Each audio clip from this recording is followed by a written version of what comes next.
We want to give a clear signal that we take care of everything, both for our external clients, but also our internal clients. They know whenever it concerns valorization, commercialization, there's one address we can go to and they take care of everything.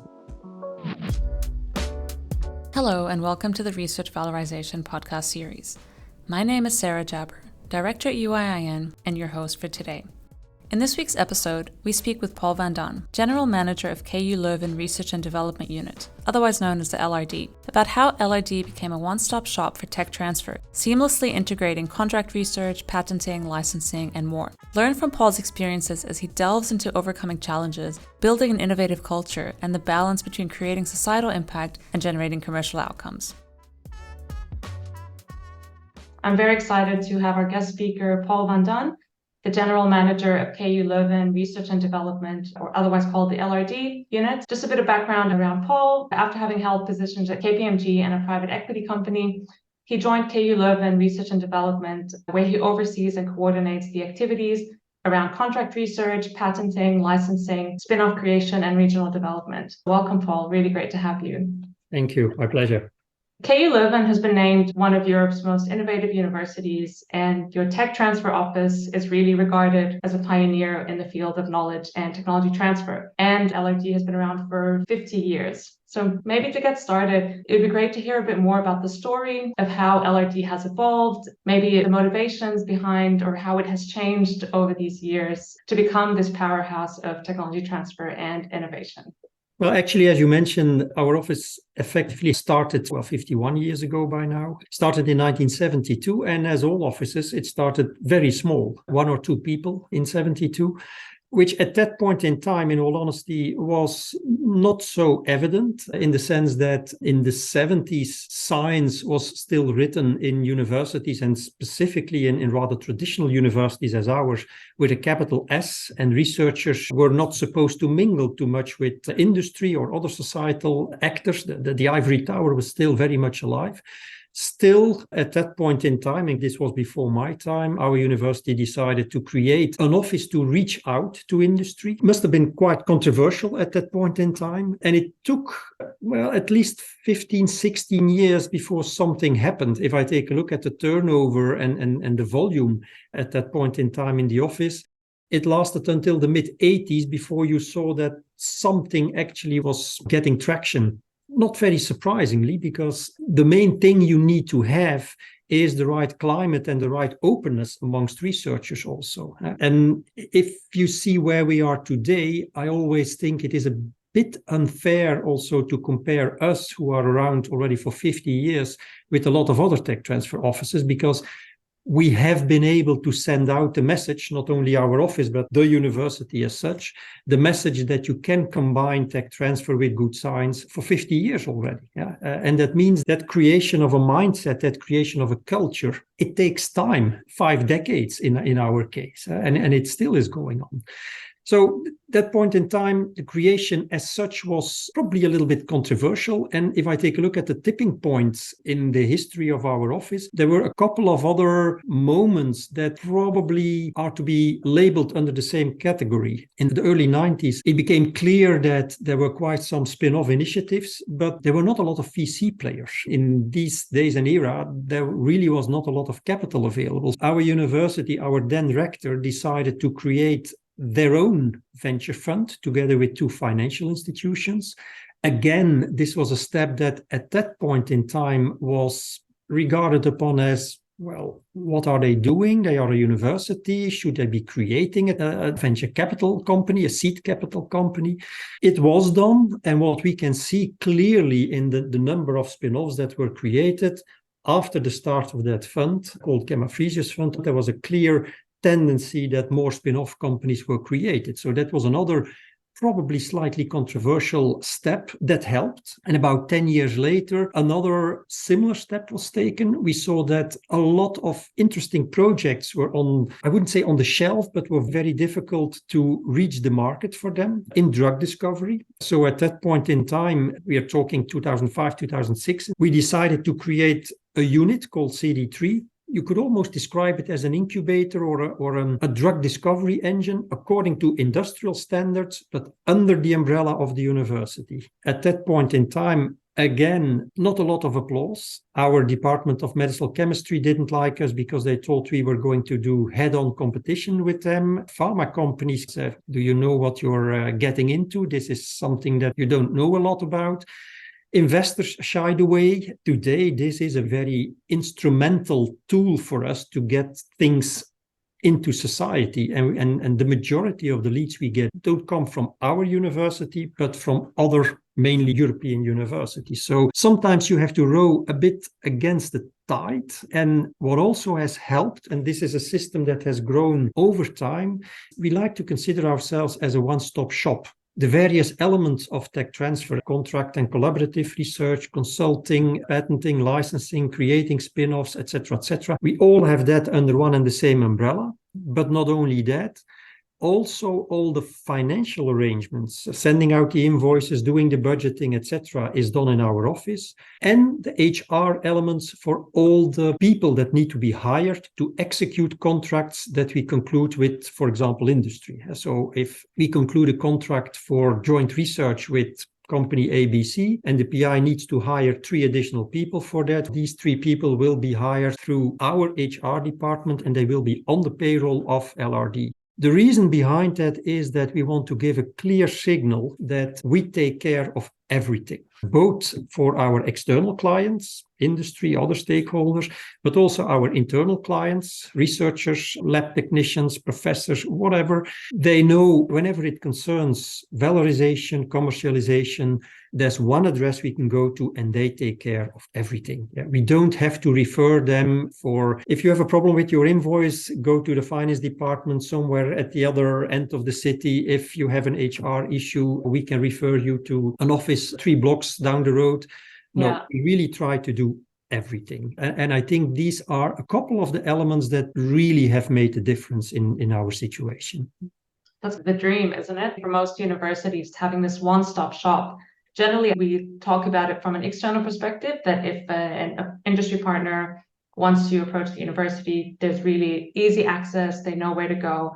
But also, I think what you touched on is really important, the internal coordination, because that's a challenge we see a lot with universities, everyone redirecting people to different places, different decision-making powers, whereas it sounds like you really have it all contained in one unit. But you also mentioned the time needed to do that. It took us 50 years, and on the one-stop shop, especially for the first-timers, the researchers who for the first time want to do something in valorization or have their first contacts with the company, it is very important to be able to signal them, look, we take care of everything, and you don't have to find your way in the maze that every university is. Maybe building on that, but also your experience during the time you've been at KU Leuven and overseeing LRD. Can you tell us a bit more around some of the challenges that you faced, maybe also some of the successes that you've experienced in the areas that you cover across technology transfer? Plenty of challenges, I would say. To start with a very important one, how can you make sure that your researchers are open to the message that you're sending, are open to working with you, are open to working with industry, with other stakeholders? And this is really a tough one. When I started out here some 23 years ago, together with my then colleague, we saw that it was only a minority of the researchers that knew us, that worked with us.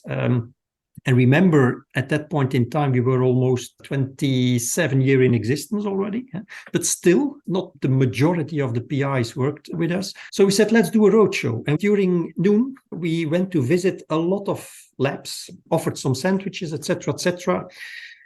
Looking back onto it, probably a bit naive in the sense that if we looked at the effective results that this roadshows led to, it was very poor. There were not a lot of additional researchers that found their way to us.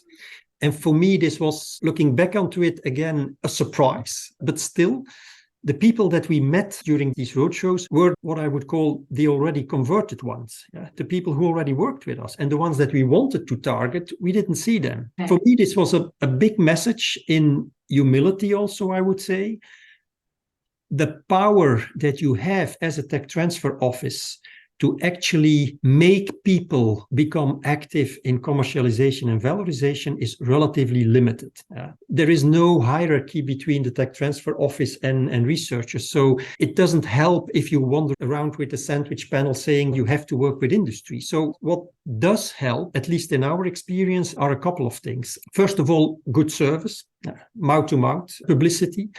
Secondly, showcase your successes. This is something that we spend quite some time in, and the successes that we showcase are carefully chosen. All the successes we show are successes that come out of labs of excellent researchers. You will always have a minority of researchers that think it will either be commercially active or you are a good scientist. The examples that we give have to show that it is an and story.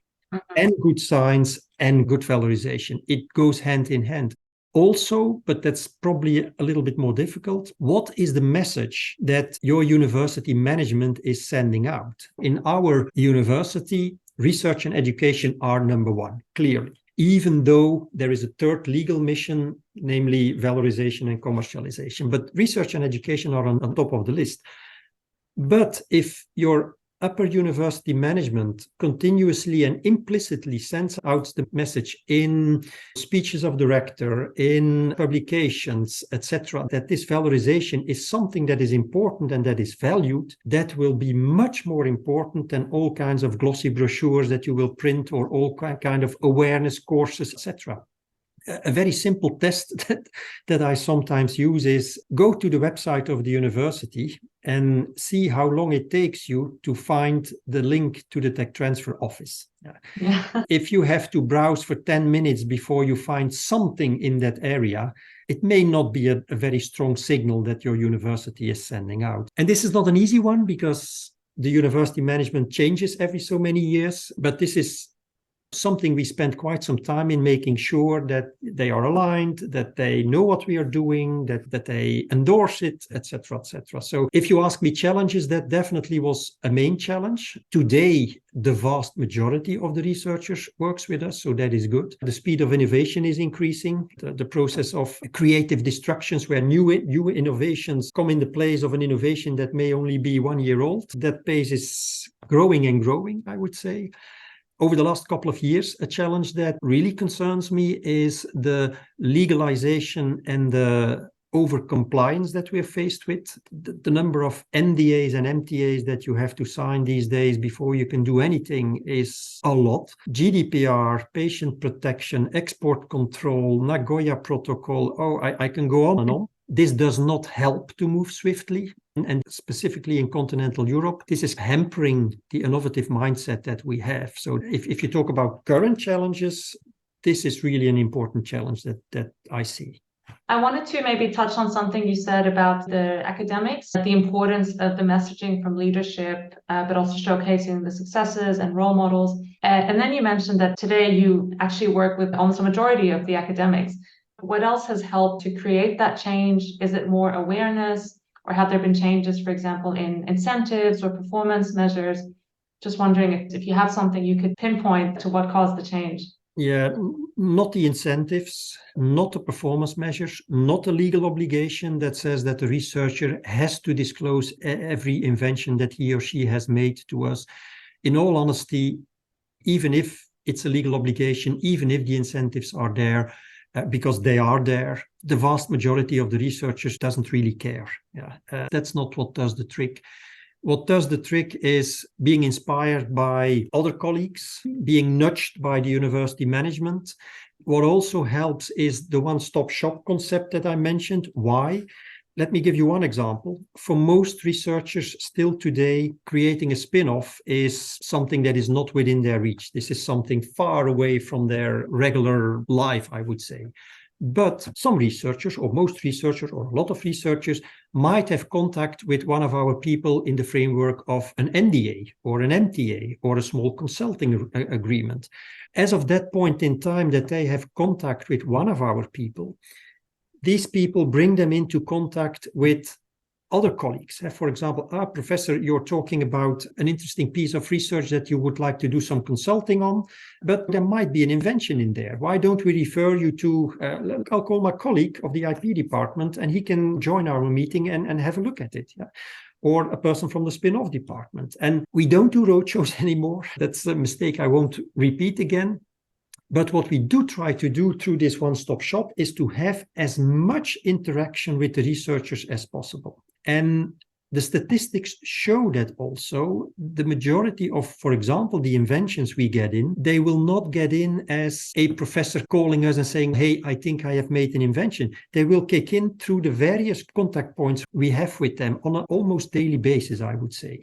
So it is a very non-formal process. The main message that we want to send out is we are not rubber stamping people. Our people are there to help you. And if you want to talk about your research, we can be a sparring partner. We are open to discuss it with you. Even if nothing comes out of it, they need to see us as some kind of, as one says in French, compagnon de route, as a sparring partner. Very low threshold. That's very important. Great. Maybe also building on, you talk quite a bit around valorization, and we think about sometimes the difference between valorization and commercialization.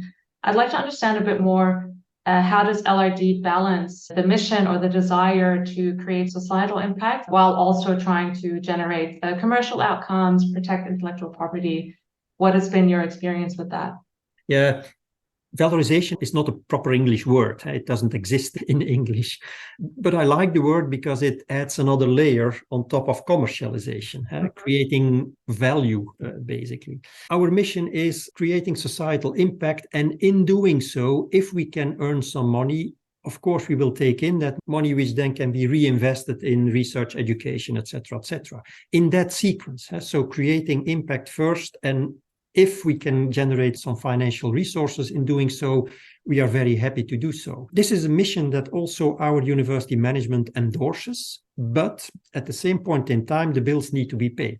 Which means that although everyone agrees with that mission, as head of LRD on a regular basis, I get the questions, and how do the figures look like, and how many patents, and how many this, and how many that. So far, in all honesty, I have not imposed any financial or commercial KPI on our own employees. The main message is you need to create impact. This being said, every quarter, we have a Teams meeting with the entire team, 140 people. And in that Teams meeting, the results of the last quarter are being projected. What was our turnover, which income streams have increased, decreased, etc., etc. Just to show that, look, this is how we are doing, so that everyone realizes that this is where our salary comes from, basically. But it is not their main KPI. Their main KPI is to get the technology and the research results out. I'm convinced that if you do that in a professional and thorough way, and you create as much opportunities as possible, that is the best way to also create financial impact. To give you one example, we spent quite some time in nurturing and taking care of very small consulting arrangements, very small speaker arrangements, which financially are completely not interesting. But each and every one of them can lead to a bigger financial contract. Another example that I can give is we have a drug in development. It's done by Janssen. It's in phase 2 against dengue. When we started that project quite some time ago, nobody was interested. This was a charity project. We really knocked on a lot of doors. Nobody was interested because there was no commercial market, not at all. We pursued the opportunity, and it was only after probably the consequences of climate change, after the first cases of dengue fever appeared in Southern Europe, Spain, Italy, etc.